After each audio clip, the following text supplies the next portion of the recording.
beginning of her marriage, she deliberately appointed herself promoter of British fashion. Diana has emerged adept in the language of clothes. Demanding foreign tours mean 3 or 4 changes a day, causing accusations of extravagance and an obsession with her image. When favorite outfits are worn on several occasions, to create a wardrobe befitting a princess, Diana had to start virtually from scratch. In the absence of any formal royal training, how does a young princess know how to dress? A formidable task, particularly for a young mother constantly under public scrutiny and intense. She had William with her, and of course he was only, what was he, 6 months old at that stage, and it was travelling, and they kept the baby back at a ranch in central Australia, and they kept commuting backwards and forwards so that she could be with the baby. And as her wardrobe began to reflect a growing confidence. Did, and it looked very sort of dynasty and glamorous. And it was so different from everything she'd worn on the whole trip. This outfit actually looked, without having a low cut, it looked wonderful. Diana fell naturally into the routine of royalty. She developed her own sense of style and fashion. Always at the helm of British fashion, has constantly topped Diana's list. Very soon, her designs were copied in the high street shops as her bows and gowns. The English fashion scene benefited tremendously from having this extraordinary patronage of the world's most photographed woman. I mean, I don't think anybody could quite believe that she was actually there wearing British. Grown talent is Victor Edelstein, famous for his incredibly grand style supported only by simple accessories. Charmed by her good looks and friendly manner. Diana, the woman who transcended celebrity. The House of Windsor tried to...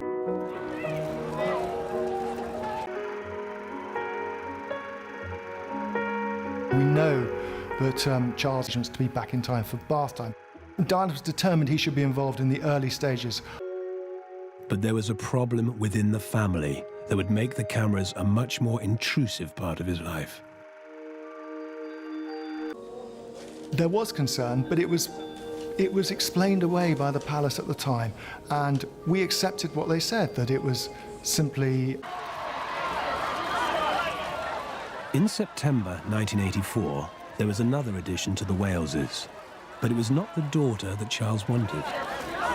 When Harry was born, Diana's greatest fear was losing access and control of her children, because in law... Because she would give everything in the world to have those boys. She loved them to the ends of the earth. Diana was still allowed to see the children, but she was no longer part of the royal family, which would bring to the surface the issue of divided loyalties for William. You know, it was a gentle reminder that his mother was still the biggest celebrity in the world. Even after the divorce, she was like a magnet to the media. She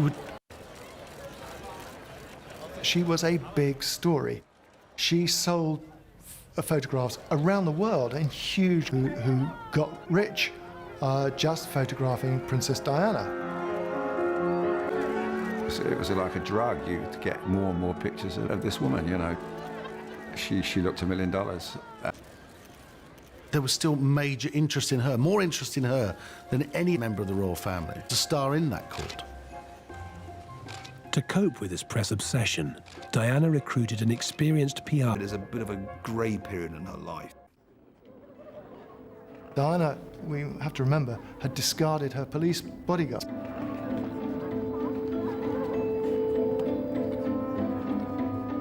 For Diana, the rules of engagement with the press had changed. Could I ask you to respect my children's space? As a parent, I want to protect children. Thank you. When William was on holiday with his mother, he could see that in the land of the celebrity, there were no rules. Position, who's your friend?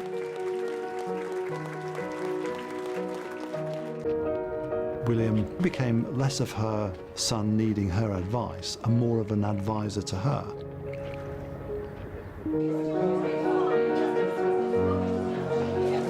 Diana was thinking a lot about her future, how she could strike out on her own. What happened next would not only help him understand compassion, but would throw him right back into the media spotlight. In her public life, in her public role, but her private life was difficult. I think it was always going to be difficult. Where do you go after you've been married to the heir to the British crown? Who'll take me on, she would say. Who really in their right minds would take me on? Anna's beaming, and she's giggling, saying, yes, yes, yes. And he says, whatever love is. He was resentful. He felt jealous. They were working on either sides of the street. Came downstairs wearing a beautiful black and white Catherine Walker gown. She looked around, where's Charles, where's Charles? And then she realised that he must be downstairs on the lower level in the sort of basement area. And she went down there, and there they were. On the way back in the car, she was just... She was at times extraordinarily unhappy. She was getting on with him so much better. And she'd even stopped blaming Camilla.